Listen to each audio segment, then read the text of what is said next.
टिके भी नहीं है। लेकिन यहाँ पर मनोज जी, ये जो बढ़ोतरी हुई है राहुल गांधी के ग्राफ में, क्योंकि आप भी बहुत दिनों से सर्वे कर रहे हैं और आंकड़ों से तो आप भली भांति वाकिफ हैं, इसकी क्या उम्मीद देख रहे हैं? क्या ये भारत जोड़ो यात्रा या जिस तरह के राहुल गांधी असर्टिव हुए हैं, प्रधानमंत्री मोदी को लेकर अपनी बात कहते हैं, उसका असर है? जो कुछ लोग मानते हैं कि मोदी को सबसे बड़ी टक्कर राहुल गांधी से है। मुझे लगा था शोभना जी कि प्रश्न मेरे पास आएगा और आपके द्वारा आया।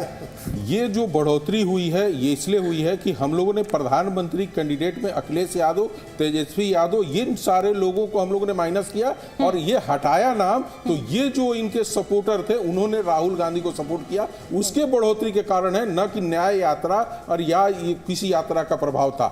ये वोटर थे जो जाकर राहुल गांधी के साथ सटे हैं। और आपने विकल्प रिड्यूस कर दिए मल्टीपल चॉइस क्वेश्चन में से। जी तो मैं ये जानता था कि ये चीजें आएंगी। तो चूंकि अखिलेश यादव ने कभी अपने आप को प्रधानमंत्री कैंडिडेट नहीं कहा और उस पर प्रचार भी नहीं हुआ। राजकिशोर जी कुछ कहना चाह रहे हैं जी। मुझे लगता है कि इससे पहले जब भी बात होती थी तो अरविंद केजरीवाल का भी नाम बहुत ज्यादा आता था।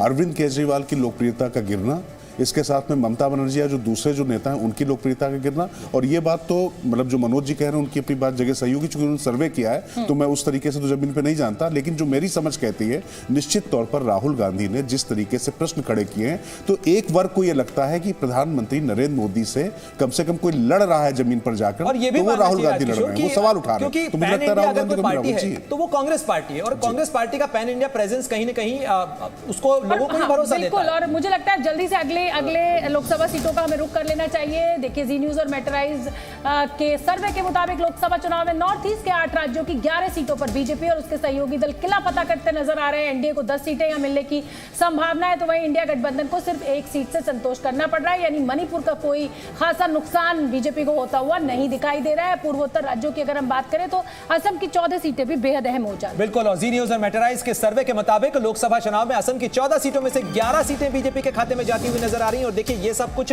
हो रहा है सीए और एनआरसी की जो बहस चल रही है उसके बावजूद वहीं कांग्रेस को 1 सीट मिलने की संभावना है। और बात करें अगर एआईयूडीएफ की, बदरुद्दीन अजमल की पार्टी की और उसके में दूसरे दलों की, तो 2 लोकसभा सीटों पर उनको कामयाबी हासिल हो सकती है। यानी यहां भी पलड़ा जो है वो हेमंत बिस्व शर्मा की अगुवाई में बीजेपी जो वहां कर रही है, सरकार चला रही है, उसके खाते में जाता हुआ नजर आ रहा है। बिल्कुल ठीक है। और इसी बात को लेकर नॉर्थ ईस्ट स्टेट्स की जब भी बात होगी तो मणिपुर का मुद्दा भी कांग्रेस के द्वारा बहुत मुखरता के साथ उठाया जा रहा है कि जब संदेश खाली की बात होती है तो लगातार मणिपुर का मुद्दा उठाया जाता है, लेकिन नॉर्थ ईस्ट में कोई नुकसान होता हुआ प्रमोद जी नहीं दिख रहा है एनडीए को।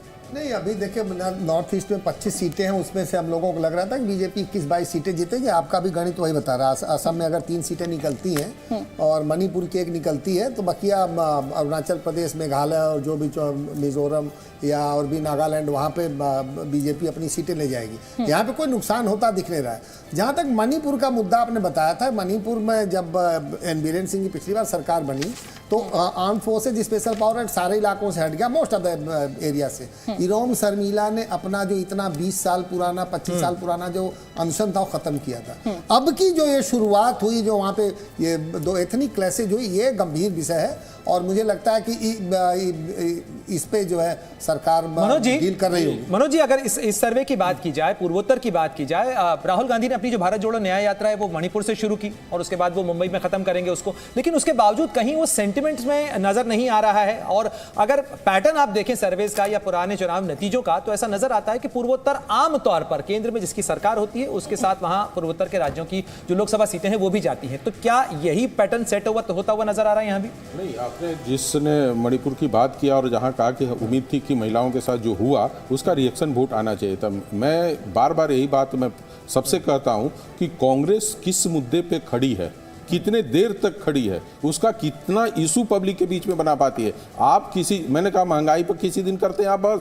किसी दिन भ्रष्टाचार पे करते हैं और फिर कहीं और चले जाते हैं। कोई मुद्दा इन्होंने खड़ा कर ही नहीं पाए। और रही बात की नॉर्थ ईस्ट की बात कर रहे हैं कि नॉर्थ ईस्ट में अब ऐसा कांग्रेस के पास मजबूत नेता नहीं है, तो ये पूरे भारत में करेंगे जहां स्टेट में मजबूत नेता नहीं है जो इनको खड़ा। यदि आपको उत्तर प्रदेश में मिलता है तो योगी आदित्यनाथ एक बहुत बड़ा मजबूत नेता है, आप असम में जाइए एक मजबूत नेता है, आप मध्य प्रदेश में जाइए बीजेपी के पास एक मजबूत नेता है जो वोट को खींच के लाता है। आप मुझे ये बताते चलिए कि कांग्रेस के राहुल गांधी यदि नेता होते हैं और प्रधानमंत्री कैंडिडेट, स्टेट में कौन सा ऐसा उनका नेता है जो वोट को लेकर आ जाए? राहुल गांधी राजस्थान में भजन लाल शर्मा मुख्यमंत्री हैं, पहली बार बनाए गए, और मोहन यादव पहली बार बन रहे हैं। मैं थोड़ा सा सहमत इसलिए हूं कि ऐसा नहीं है कि कांग्रेस के पास कोई बड़े नेता नहीं है, या ठीक है आज दिन उनके बुरे चल रहे हैं, इसमें कोई संशय नहीं है।